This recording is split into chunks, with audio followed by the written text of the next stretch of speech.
Welcome to the Great American Collectibles Show, seen Wednesdays on the Sports Collectors Daily Facebook page and the Great American Collectibles Facebook page. You can also listen to us on iHeartRadio, Pandora, and Spotify. The Great American Collectibles Show is brought to you by the National Sports Collectors Convention and Sports Collectors Daily. Tonight's headlines are brought to you by Sports Collectors Daily. For all of your hobby news, features, and more, go to sportscollectorsdaily.com. And now your host, Tom Zappola. Now, Joe, you have to admit, Joe, he's got a great speaking voice. You got to admit. He does. Right? So does Dan from Memory Lane. That was Dan, you knucklehead. I know that. Dan, that was Danny Welkin. Danny, we asked Dan to do the intro.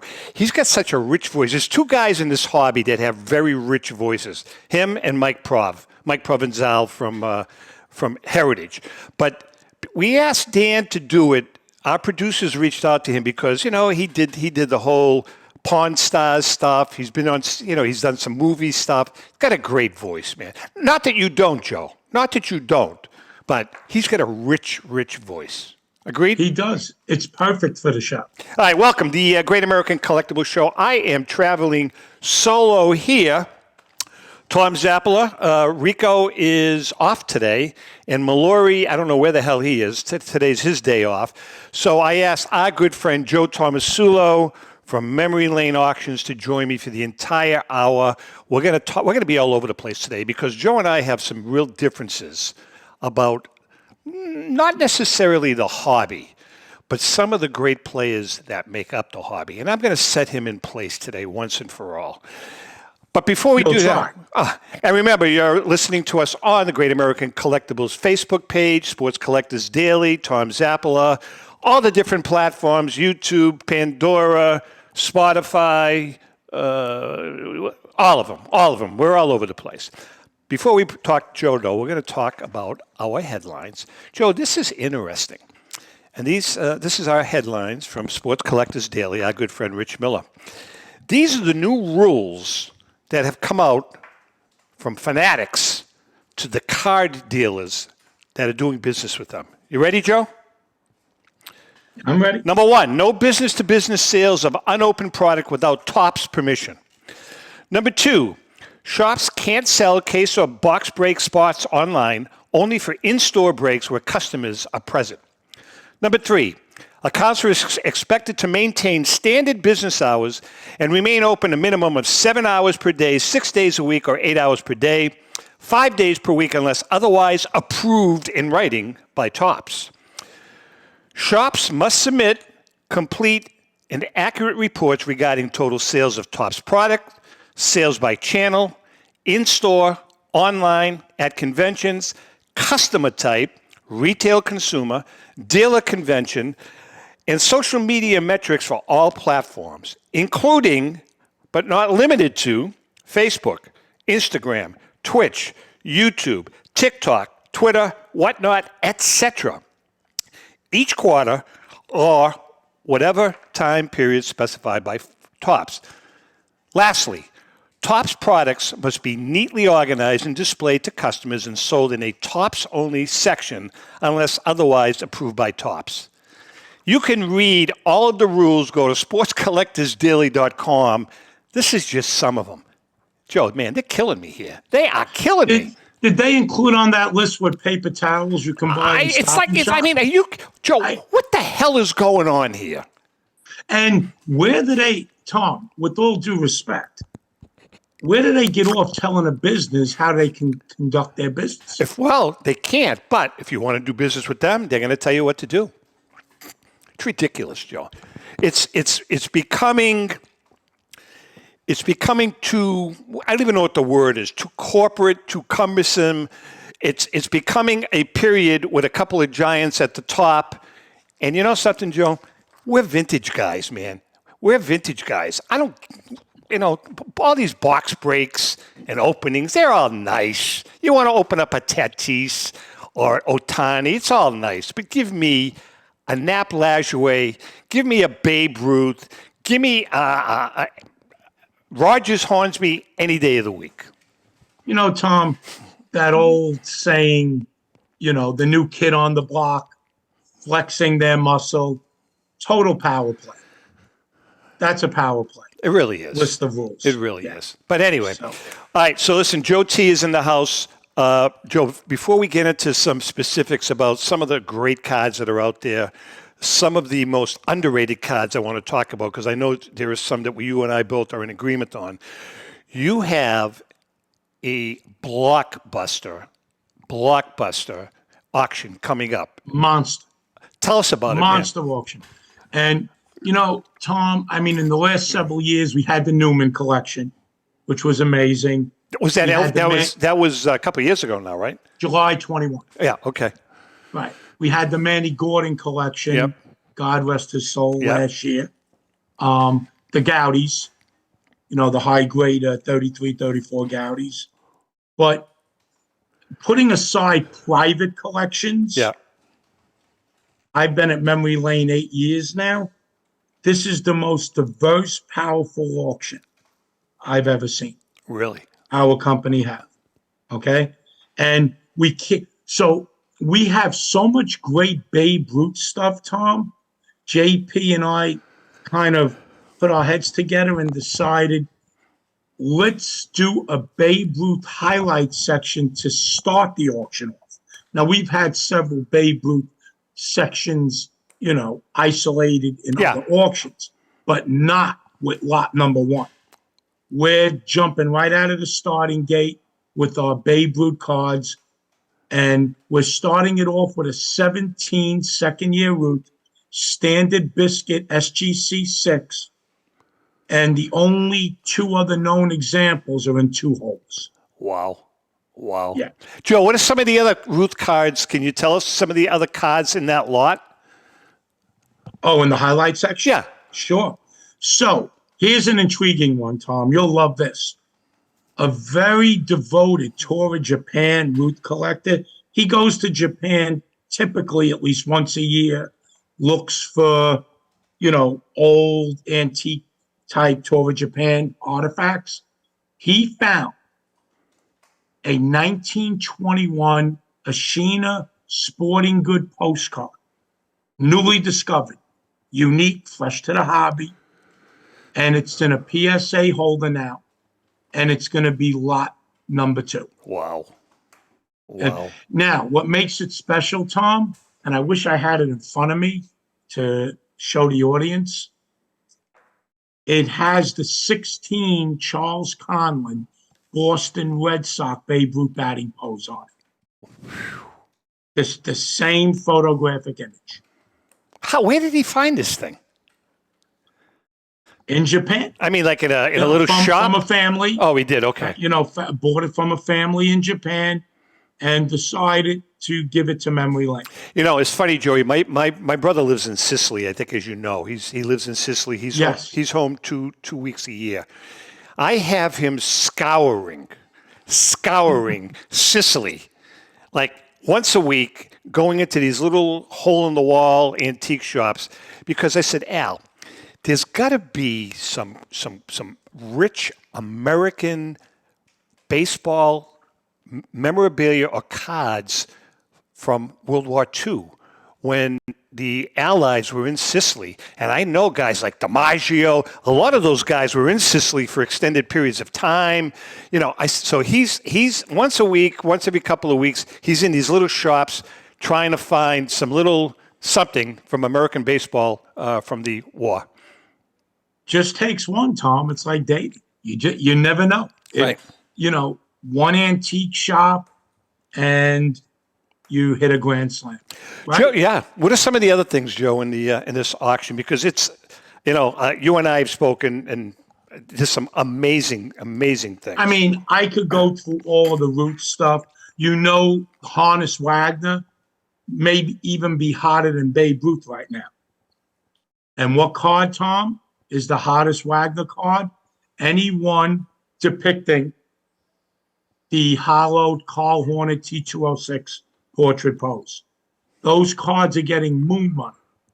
And we got a much scarcer than the pastel 1911 M116 blue background portrait in a PSA 3 holder, and I don't even know what it's going to go for. That's anymore. a great card. That is We can't even project these portrait Wagners anymore. That's a fabulous card. Fabulous But card. the number one non-root lot card is, get a load of this, a Piedmont plank. Now, Tom, do you know the history? I saw that card, and I know the history of the plank T206. There's only 5 known Piedmonts. Okay, but is it that one Piedmont that is off color or whatever? It's like missing ink. Missing it's ink. White. It's a colorless background. Is that the only card, or are there 5 of them like that? There are 5 Piedmonts, and there are 2 ink variations of those 5. This one missing color, and there's another one with like a yellowish hued background, kind of half white, half yellow. And then there's 3 others with the typical blue background. Wow. Those were cut off a sheet, obviously manually cut off a scrapper sheet that never made it into packs. Joe, getting back to the Wagner for a second, yesterday somebody sent me, there is another, actually I recommended you guys.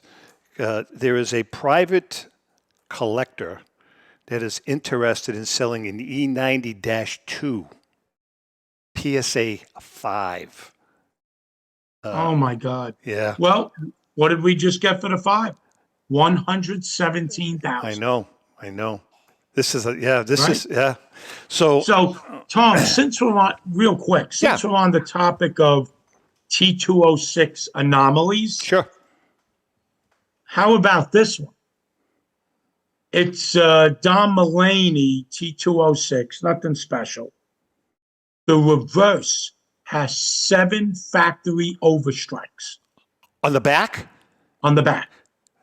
7 overstrikes. And one of those overstrikes, Tom, is a ghost Cy Young portrait. No way. Are you kidding? Which sticks out like a sore thumb. There's some El Príncipe de Gales. Mulaney's he's a Southern Leaguer too, right? Isn't he? I think he is. Who? Is it Mulaney? Isn't he a Southern Leaguer?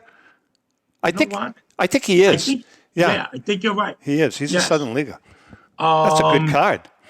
But there's like 3 or 4 T206 add back overstrikes, couple of yellow and white anomaly overstrikes. It's amazing. And what we do, without mentioning a name, a T206 enthusiast took that card years ago and broke down all 7 overstrikes. Did he really? So we have an image of the separate 7 overstrikes. Unbelievable. Joe, is the Sherry McGee era card holding its own? Oh my God, yes. And now that you mentioned McGee, Maggie, actually. No, it's McGee. Don't go down that road. It's right. McGee. But the misspelling, I call it Maggie. Okay. Right. Yeah, that's fine. So did you see the prices recently? No, that's what I've been. Of the O'Hara. Yes, crazy. Demet St. Louis. Crazy. An auction just got almost 30,000 for. I don't own a McGee era card, and I'm kind of like on the hunt for one. As you know, I've pretty much evaporated most of my T206 collection. I'm just bringing back some of the heavyweights, and I'm kind of like in the market for. I'm not going to get a PSA 5 or 6, but I would, if I could find myself a nice PSA 2, even a 1, I would grab it. A decent looking one, Tom. You're still looking at 5 figures plus. Really? A nice 2 is going to go 20 to 30K. All right. So when does the auction start, Joe? And as we go on through the show, I want you to, make a mental note of some of the other items in the auction. But when does this auction start? August 19th is the tentative start date. So at the National, you're going to have a lot of items on display that people can see. Correct. Oh, we're going to have all the guns. Awesome. Yes. It'll end September 9th, the week after Labor Day. Those are the tentative start end dates. And since the catalogs won't be ready for the national, Tom, we're gonna do like a special 6 to 8 page flyer, Smart move.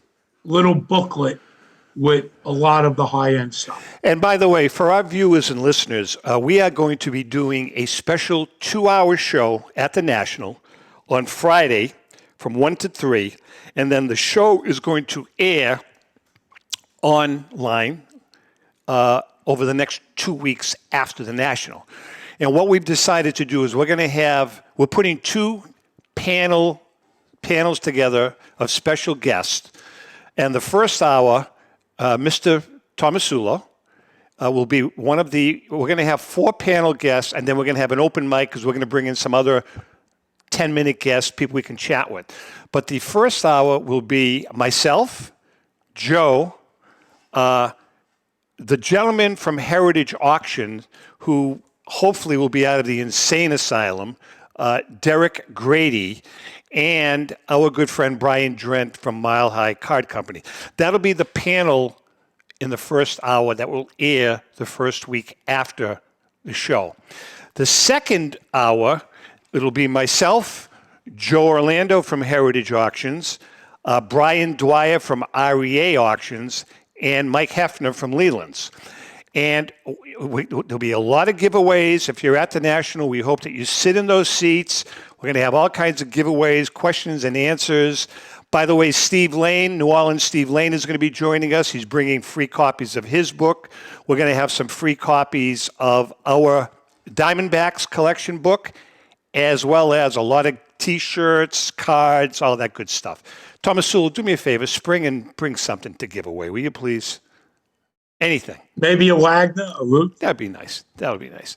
All right. So as we get a little more into this, Joe, we'll talk about the auction a little later on down the road.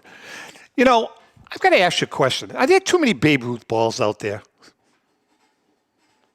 No, because regardless of the count, Tom, a Babe Ruth signed baseball is one of the ultimate collectibles. And I just think as many as that are out there, demand will always exceed supply. You know, did you ever hear Babe Ruth's best friend was Wade Hoyt? I did. Well, I knew they were friends. I didn't know it was his best friend. They're very, very close friends. And Wade Hoyt publicly said, I must have seen my good friend Babe sign over 10,000 baseballs. Really? Yes. So they're out there, but for everyone that's out there, Tom, it seems like there's 2 people that want one. Joe, you've owned a couple over your lifetime, couple of really cool ones. And do you still, do you still have that Gaudy? Yellow. The yellow? The yellow signed Gaudy. Yes, I do. Now, I think that if you're a good friend, you'd give that to me as a Christmas gift sometime. Joe Tomasulo has probably the nicest yellow Gaudy signed. What is that? What by Babe Ruth? What's the PSA rating on the 3.5? And what about it's an 8 signature, Tom, that presents as a 9. Definitely presents as a mint signature. That is an absolutely gorgeous card. And the Sports King is its bookend. God, yes. Too great. I remember when you bought those. I was there. When you actually, it was funny because I don't think you remember this.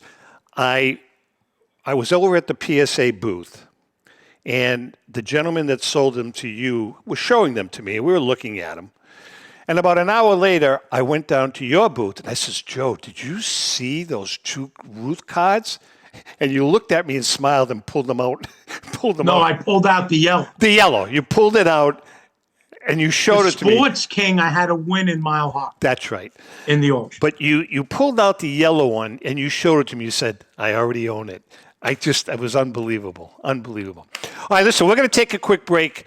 When we come back, Joe's in the house. Joe is with me, co-hosting for the entire show. Joe and I have a problem. I have a problem with Joe about his all-time all-star team. Not totally, but I question some of his choices. We're going to talk about that when I come back. Hang in there.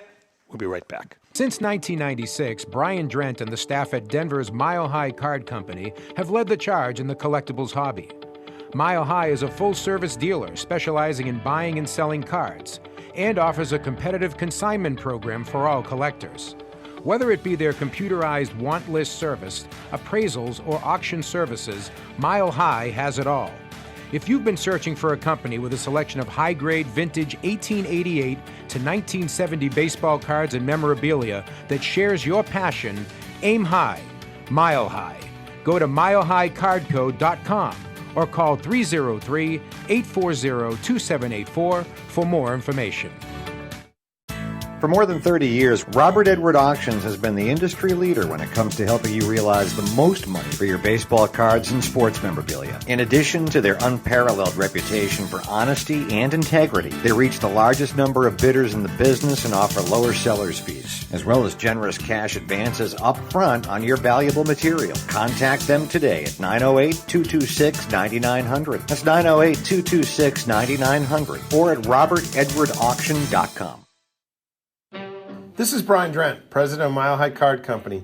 Is your sports card and memorabilia collection properly insured? For easily replaced personal property, homeowners insurance is all most people need. But for prized possessions that you may have spent a lifetime collecting, it doesn't go nearly far enough. Collectables Insurance Services has been insuring for over 50 years. They offer a full range of protection and a $0 deductible at an affordable rate with no appraisals required. I know because they insure my collection.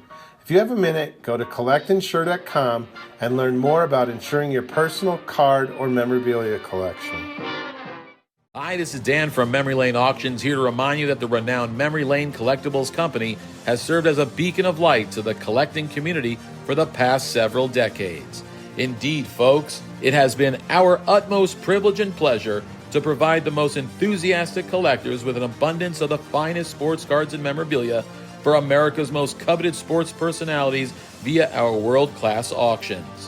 Whether you choose either a private sale transaction or the auction route, Memory Lane cordially invites you to reach out to us to maximize the value of your prized possessions.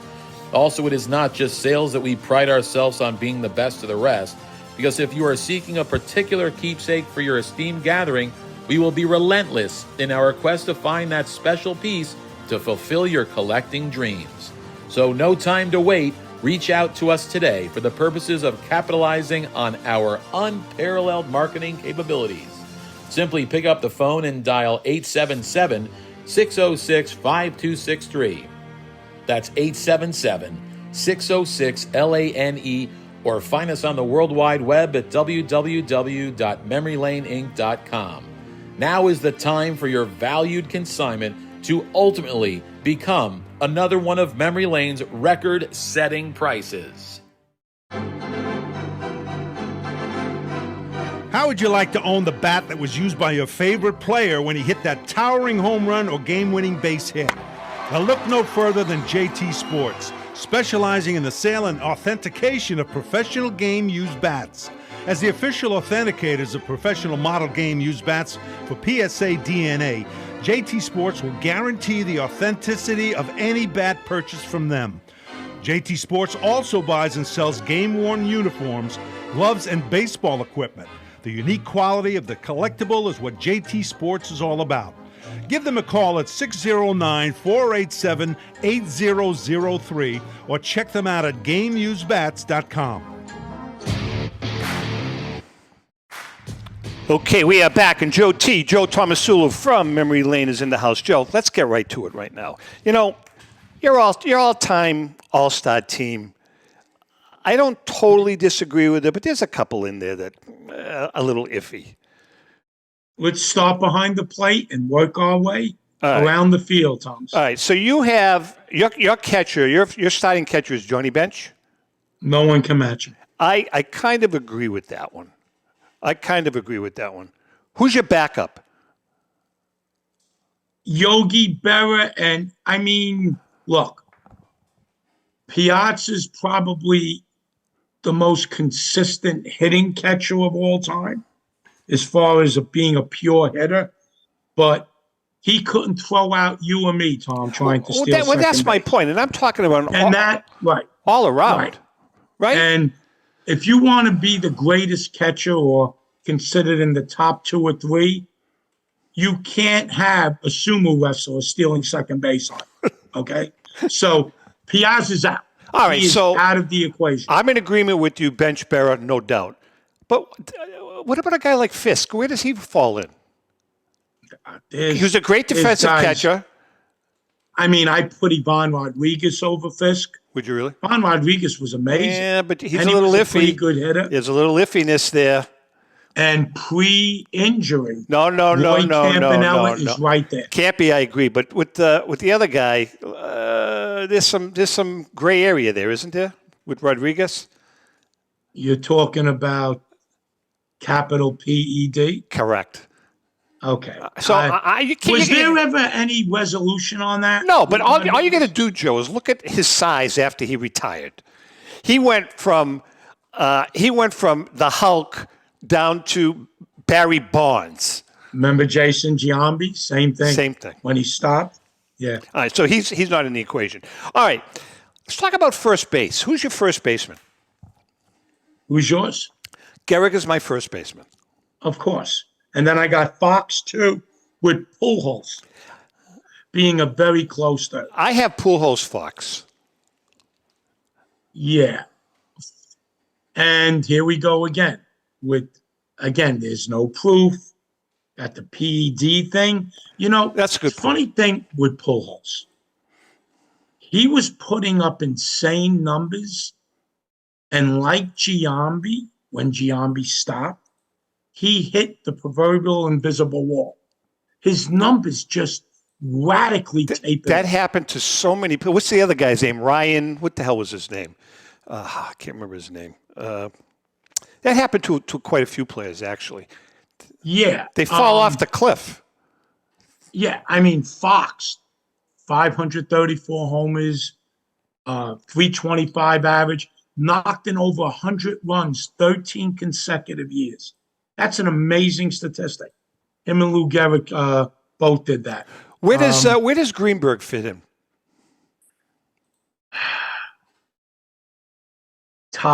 He's got to be top 5. I mean, again, the war hurt him. The war really hurt the lifetime numbers for DiMaggio and Greenberg. Crippled those guys. And Williams. And yeah, but you know what? Williams played so long, at the end of the day, it doesn't matter.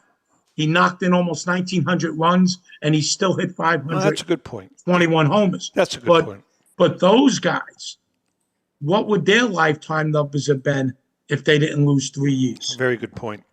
All right, your second baseman, I kind of agree with. Who's your starting second baseman? Gotta go Hornsby. Absolutely. 358 lifetime average, averaged 401 over 5 years, and 399 over 6 years. Yeah, that's a no-brainer. That's, you know what? It's almost like you're playing a video game with numbers like that. Absolutely. Now, your second and third, I think, are interchangeable. You have Eddie Collins as number 2 and Nap Lajoie as number 3. I think that could go either way. Flip a coin. Right? 100%. Yep. Totally. I think Collins was a better defensive second baseman, and he was a better base runner, but Lajoie was the premier hitter of the two. Now, at shortstop, you and I definitely disagreed. We agree on the all-time greatest, but... Which is Wagner. Wagner. Now, you had A-Rod as number 2, and I said, you got to eliminate that clown, as far as I'm concerned, because I put him in the same category as the rest of them with the PEDs. End of conversation. Okay. Great player before he started, in my opinion, started juicing. So, what about Ozzie Smith? Well, the greatest defensive shortstop ever, but... I mean, was he a 260, 270 hitter? Yeah, I mean, and then you got Cal Ripken out there. It's a name we didn't talk about that I was thinking about. Let's go back to A-Rod. Go ahead. So let's look at Rodriguez and Bonds. So we don't know the exact time that either one of them started juicing, allegedly. Well, hold on. Juicing. Throw Clemens into this conversation too. Well, I'm just stick. Okay, it's the same thing. It's the same thing. But we know when Clemens started juicing. Right. The off season between Red Sox and Blue Jays. Correct. When the Red Sox traded. When Dan Duquette got rid of him because he was sub 500. I think he had 2 sub 500 seasons. Yeah, I mean, he was still a formidable pitcher, but he wasn't what he was. So we did something about it. Yeah, 1.5. How many sides did he win after? 4? You know, he thinks Andy Pettit misremembered. I'll never forget that. I watched that. I watched those hearings. So did I. That was gold. That was absolute gold. I had to watch a Dangerfield clip after that because I was in that comic mood. We were in Florida. It was pouring. It was great TV that day. That was great. So, Tom, A-Rod and Bonds, if you look at pre-steroids, again, allegedly. Hall of Fame numbers. Benefit of the doubt. Hall of Fame numbers. Allegedly, A-Rod was the better player than Bonds pre-steroids. I agree with you. So, pre-steroids, Alex Rodriguez is the most athletic, arguably, is the most athletic shortstop in baseball history. Pre-ped, I totally 100% agree with you. But you're right, Tom. You're right. I mean, you got that steroids issue out there, and it clouds the judgment. Yes. All right, let's go to third base. Third base, I think we're in pretty much in agreement there. You have Mike Schmidt. I think that's hands down. Hands down. And then you have George Brett as your number 2. And I think I agree with that. Yeah, there are some Chipper Jones people out there, great switch hitter. Him, Mantle, and Rose, 3 greatest switch hitters ever. What about Wade Boggs? Defensively, he's not cutting the mustard. People forget because everyone's awed by Mike Schmidt's, what he hit, 548 homers, whatever the number is. But Schmidt won over 10 gold gloves. I think it was 11 or 12. I know he did. So, his defense is overshadowed. Boggs was okay. But if you're talking about the greatest, okay doesn't cut it. So what does a guy like Pie Traynor fall in? Top 10, top 8? Yeah, I'm going to put Schmidt, Brett, Chipper Jones, Brooks Robinson. Oh, Brooks, yeah, I forgot about Brooks. And Eddie Matthews, all over Traynor. Wow, interesting. I don't disagree with that. All right, let's go to right field. Right field, obviously, your right fielder is a no-brainer. Your starting right fielder, Babe Ruth. Babe Ruth's the greatest baseball player ever. So, who do you have 2 and 3? And if you remember, Tom, I originally was thinking Clemente. Right. But I'm going to flip-flop now. I had Frank Robinson 3. I'm going to put Robinson as 2 because of the power aspect. I'm big on power OPS. Yeah. Frank Robinson hit almost 600 home runs. His OPS is far better than Clemente, and Clemente was the better average hitter. It's a funny thing. My idol, Tom Seaver, used to say this about Clemente. Clemente would give you the block on the knees outside corner. If you could hit that spot, he would drop his bat and walk back to the dugout. Really? He gave the pitcher that because where he stood in the box, he couldn't hit that ball, that pitch with any authority. If you missed that spot by a half an inch to an inch, forget it. He'd crucify. Yeah. All right, I don't disagree with any of those. Now, center field, I think I disagree with you on center field. Center field is tough, Tom. It's very tough. I agree. I think we're in agreement on your starting center field, and that would be Willie Mays. Okay. Agreed? Greatest 5-tool player ever, I arguably, agree. right?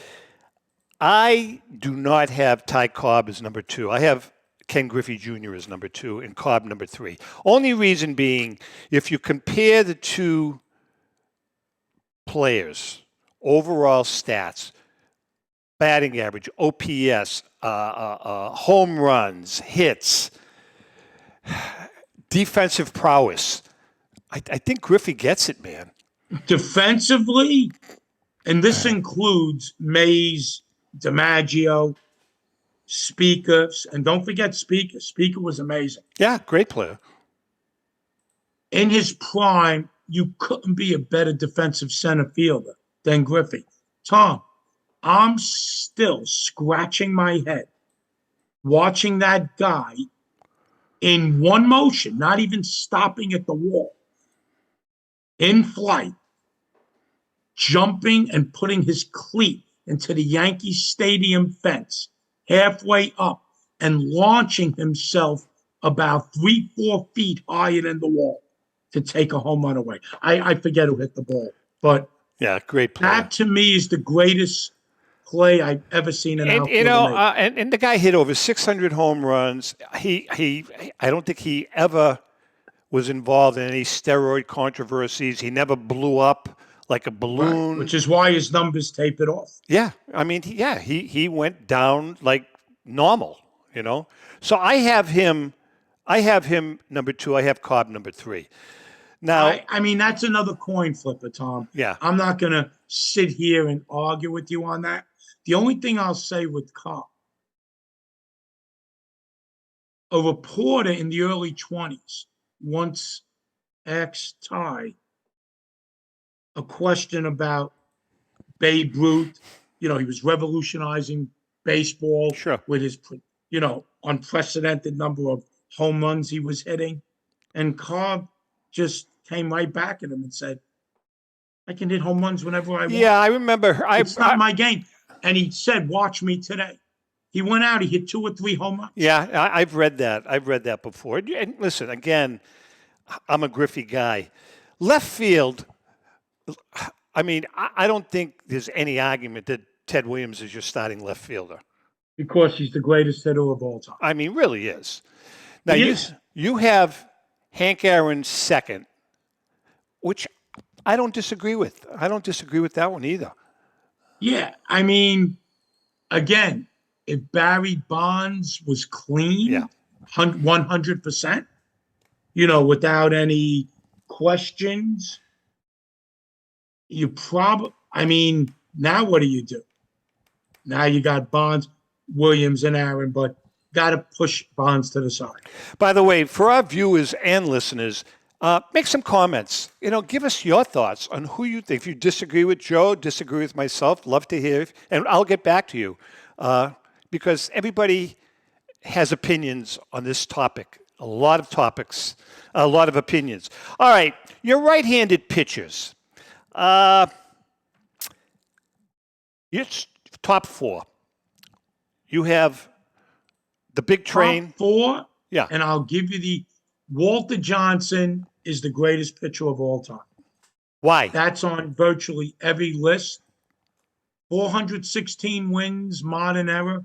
Cy Young spent half his career in the 19th century. Correct. So we have to take that into account. I agree with you. Half of his career. Hold on. Sticking with Johnson for a minute, I have seen much footage of Walter Johnson pitching in slow-mo. And he was not a 98 mile per hour pitcher. He was probably low to mid 90s, maybe 95 top out at. But you know what it was with Joe? Have you ever seen his delivery? He came across his body. Slingshot. It was a slingshot, and when he released the ball, you couldn't pick the ball up. Yeah, Johnson was extremely tall for his era, and he had these incredibly slinky size arms. So when he released the ball with that slingshot motion, it looked like it was on top of you. Yeah. And Tom, in baseball, that's called visual velocity. So to give you an example, Mariano's cutter ranged in the 91 to 95 area, maybe 96 in his prime, but it looked 106 to a left-handed hitter because of the late movement and the ball being on top of the batter. Visual velocity is much more important than sheer velocity, which is just a number on the gun, because it's what the hitter sees. No hitter. Isn't that what is attributed to Greg Maddux also pitching? 100%. Maddux sat 88 to 90, touched 91, 92 in his heyday, but the pitches look mid-upper 90s because of their late movement. All right, we got about 3 minutes left in this segment. You get Christy Mathewson as number 2. I agree with you. You can flip Mathewson and Grover Alexander. That's another coin toss. They're both phenomenal. I'm a Christie guy. I'm going to go with Christie. And I'm going to go with Seaver 4 over Maddux, and I'm going to tell you why. And I'm going to tell you why you're crazy. But go ahead. I'm going to tell you why I'm not. Go ahead. So let's look at the emphasis on relief pitches. Okay. There's Mariano, Gossett, Suter, Lee Smith, Trevor Hoffman, all these great closers, and now they're making the Hall of Fame. Well, Tom Seaver not only got the win, he got the save. Seaver completed 231 games. Couple of seasons, 18 to 20 complete games. One season, 21 complete games. And I know it's not Maddox's fault. It's the sign of the times. But it is what it is. You cannot compare, maybe other than Kershaw, because of his incredible sabermetric numbers, these pitches today to pitches that completed what they started. Oh, you know what's what are the toughest, Tom? The last 6 outs in baseball. Toughest 6 outs. All right. And a lot of those pitches. I'm not going to argue with you on that point, but I'll tell you what, just pitching for pitching, my number 4 is not Tom Seaver. It's not Greg Maddux. It's Pedro Martinez. Pedro Martinez. Right. And his peak value was incredible. One of the top 3 or 4 peak value pitchers, lefties, righties, in baseball history. But over a career, he can't even come close to Seaver. Just look at the numbers. Okay. They just fall short. Your left hand, okay. No, I'm not going to argue that point. It was just my opinion. Left-handed pitchers, I think I agree with you. You've got Kershaw number 1, which, looking at the numbers, I was skeptical, but you're dead on. You're dead on. His sabermetric numbers are insane. I mean, 9+ strikeouts, or 9 to 10 per 9 innings, 5+ strikeouts to every 1 walk, a lifetime 2.49, 2.5 ERA, ERA plus. If he survives another 5 years and comes close to 300 wins, he could knock Walter Johnson off as the greatest pitcher of all time. All right, we got about 30 seconds. Your other lefties, you got Lefty Grove, you got Randy Johnson, and then for your closers, and I agree with both Grove and Johnson. And then for 9 ERA times. I know. No, I totally agree. And for your 2 closers, I think we're in agreement here. Mariano Rivera and Dennis Eckersley, man. Dennis Eckersley was lights out. All right.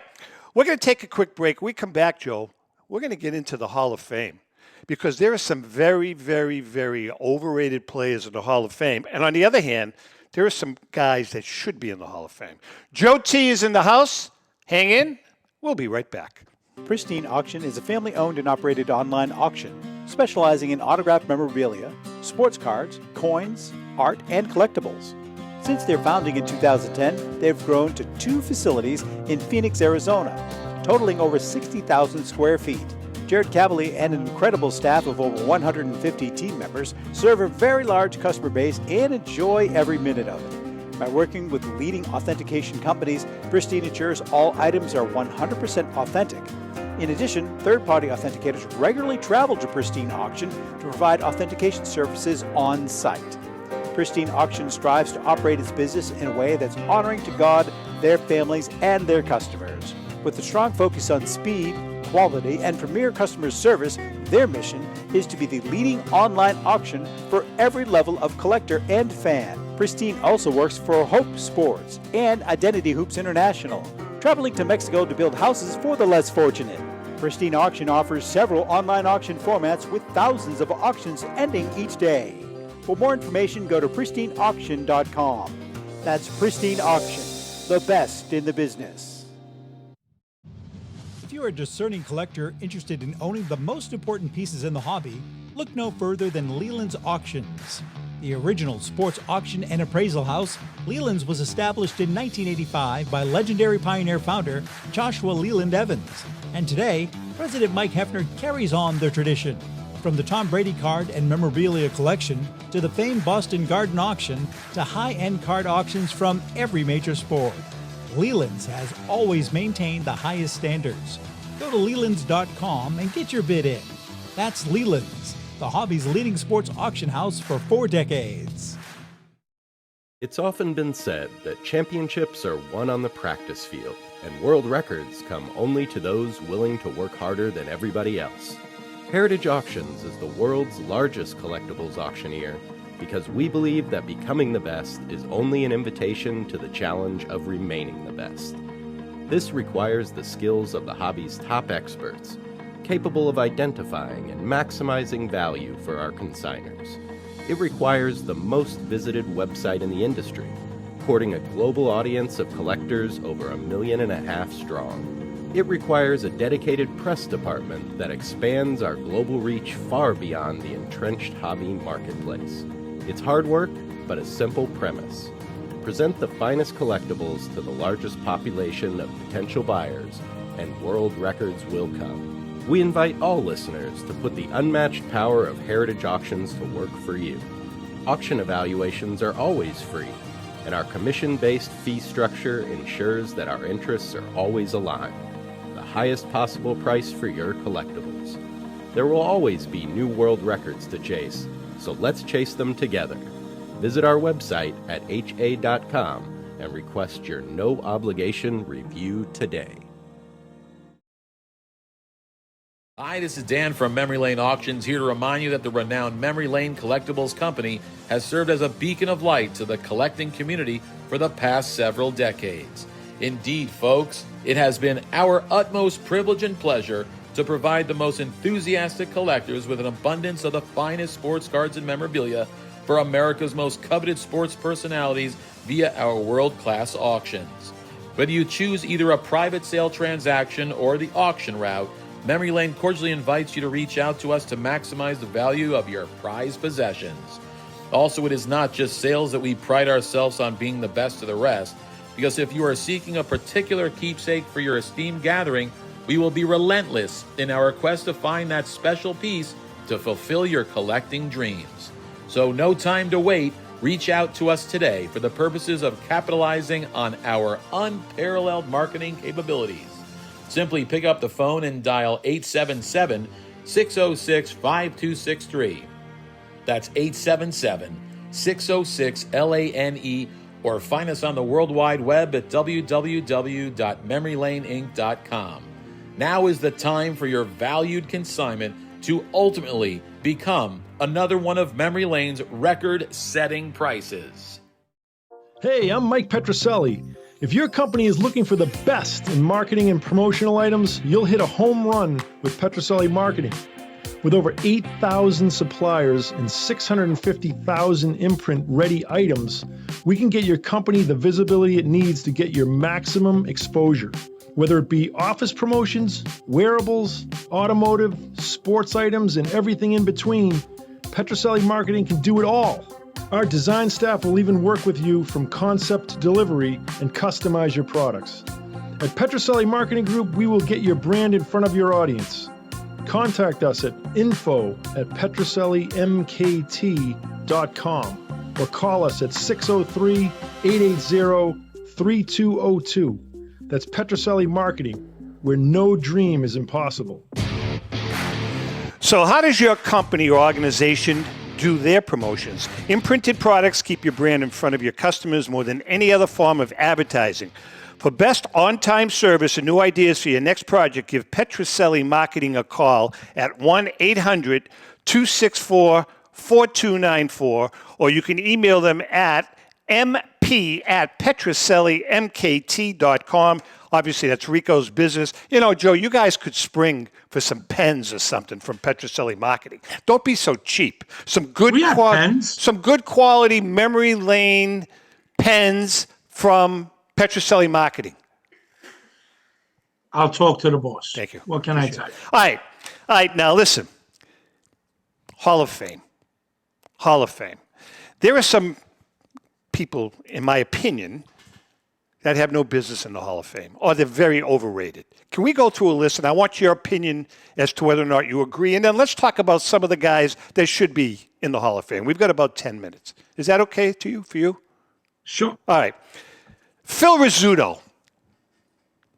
What are your thoughts? Him and Reese were the premier shortstops of their time. You know, that's another factor with the Hall of Fame. Who's the best of the best during their playing days? So, you know, Rizzuto won an MVP award. Yeah, that was 1 year. He batted .324. Yeah, and actually, Tom, that MVP was kind of tainted because Ted Williams easily should have won that year, but the reporters hated him. Okay. So I think he's a real bubble guy. He was a great player, not a super great player. Not sure he belongs in the Hall of Fame. Number 2, I'm going from 15 down. Andre Dawson. What the hell is he doing in the Hall of Fame, Joe? Borderline, without a doubt. Right? Some great years, but I'm with you on Dawson. I mean, he had 400 home runs. Yeah, no problem, but there's a lot of Andre Dawsons out there. Number 13, you may disagree with me. I've looked at his numbers. They're not overly impressive. Catfish Hunter. Okay. I believe Hunter belongs in the Hall of Fame. And it's not because of Lou Gehrig's disease, the ALS sentiment thing. Him, Palmer, and Seaver were the 3 best pitchers in baseball in the 70s. But you realize he never pitched 150 innings in a season. Ever. Who? Hunter. Never topped 150 innings. Tom, what are you talking about? Hunter threw over 300 innings when he was with the Yankees in one season. Oh, Hunter okay. I'm sorry. After. I'm sorry. You're right. It's after his 30th birthday. You're right. My mistake. Right. He won 20 or more games 5 consecutive years. So his peak value was super good. I'm a big peak value guy. All right. So you say he belongs. That goes here. All right. This guy here, I looked at the numbers. A lot of people may or may not know much about him. Jess Haynes. You know, he won 200 games, but I mean, again, I think he was a pretty good. I'm with you on Haynes, Tom. Right? I think he's a push. Another one, Jim Bottomley, Veterans Committee. Great hitter. Yeah, but he was a good hitter. Definitely borderline, though, Joe. What was his lifetime average? I don't have it here. Yeah, I'm not a Bottomley guy. I don't know his numbers, but I know he batted in a lot of runs, and he was definitely a 300-plus lifetime. He was, but they said that he was definitely an incompetent fielder. Like a Ryan Howard. So we'll put him on top of the fence. All right, what about Bruce Sutter? If you're going to put closers in, you got to put in Suter. And you, Tom, if you remember, I had Suter number 2 until you refresh my memory with Eckersley on all-time closers. And you're right, Eckersley is number 2. But peak value, and he was probably over several years him and Gossage, the 2 most dominant closers in baseball history. All right, I'll buy that one. Here's one I think we both agree on. Bill Mazeroski. He didn't hit that home run with Yogi Berra leaning against the ivy or whatever at Forbes Field, he would never be in the Hall of Fame. So, Tom, how is Mazeroski a Hall of Fame and Mattingly and Keith Hernandez not? Totally agree with you. Totally. That is an absolute joke. Totally 100% agree with you. Another guy that I always liked him, but look at his numbers. They're very vanilla, very pedestrian. Lloyd Wayner. Lloyd Wayner's numbers are, I don't know what he only paid. I think he hit between like 310 and 320 lifetime. I don't think it's that high, but only paid. He didn't stay healthy for 150 games in any season that he played. He only played 13 seasons. Could have been the popularity of Big Poison, Little Poison. Yeah, could be. That, because Paul Wayne is definitely a Hall of Fame. All right, Freddie Lindstrom, I don't know a lot about, so we're going to bypass him. Here's one that you may disagree with me on, but I'm looking at his numbers. Not overly impressive. Joe Tinker. I have to agree with you, but now we're getting into mystique. So, Tom, like the 52 Topps Mantle and the T206 Wagner, God, there were so many rarer cards than those issues, but the Tinker to Evers to Chance, that kind of It's iconic. All right, Tommy McCarthy, we're not going to talk about him. He was a 1800s. Number 2, Ray Schock. What'd you think of Ray Schock? I mean, I think he's a big push. 253 lifetime batting average, Joe. Tom, again, no Mattingly, Hernandez, and Ray Schock. You know who they have as number 1, Joe? Who? Charles Comiskey. His whole legacy is the reason. Yeah, exactly. I think it really has to do with him, the way he treated his players, the way I think that has to do with it. I kind of agree with you. All right, listen. Tom, do you know why they were called the Black Sox? I do not. You just refreshed my memory with that comment about him being cheap.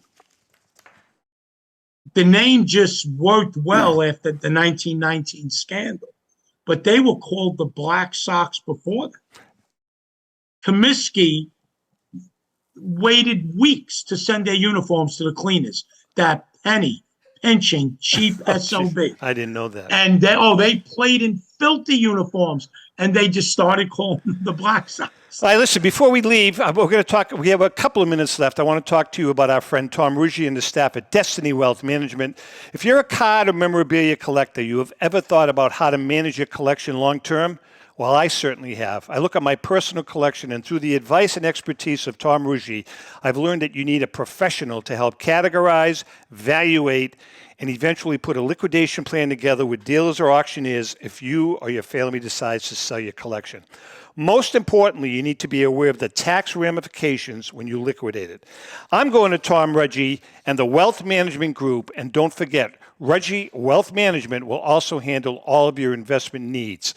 That's Ruggie Wealth Management. Just go online, the go-to company to manage all of your collectible decisions. And by the way, next week, Tom is going to be a guest on our show. All right, real quickly. Underrated, who should be in the Hall of Fame? You said Mattingly. Who else? And Keith Hernandez. Okay, what about Louis Tiant? Yes, I'm a Tiant guy. Right? 1.68 ERA 1 year. Phenomenal pitcher. I'm a Tiant guy. I mean, you compare. Of course, you're a Red Sox guy. Well, you know something. Another guy that I said shouldn't be in there is Ted Lyons. I didn't mention his name, but Tiant's numbers are definitely better than Ted Lyons. 100%. And Tom, before you run, what's your thoughts on Curt Schilling? I think Curt Schilling is a Hall of Famer. I think his numbers are very similar to Tiant's. I'm borderline on Schilling, and I'm borderline on Tiant. But based on some of the individuals that are in there, they deserve it. Joe, when does your auction start and end again? August 19th is the tentative date. Tentative close date, September 9th. Make sure you stop by. If you're at the National, you stop by to say hi to Joe.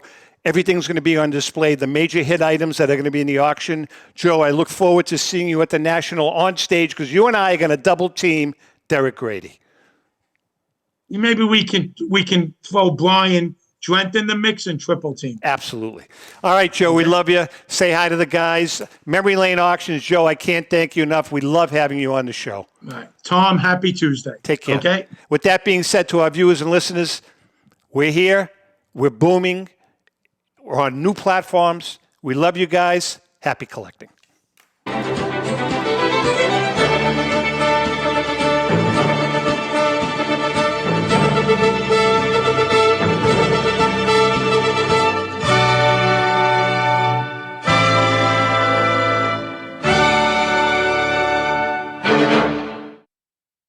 The views and opinions expressed by the hosts, guests, or callers of this program do not necessarily reflect the opinions of the Studio 21 Podcast Cafe, the United Podcast Network, its partners, or affiliates.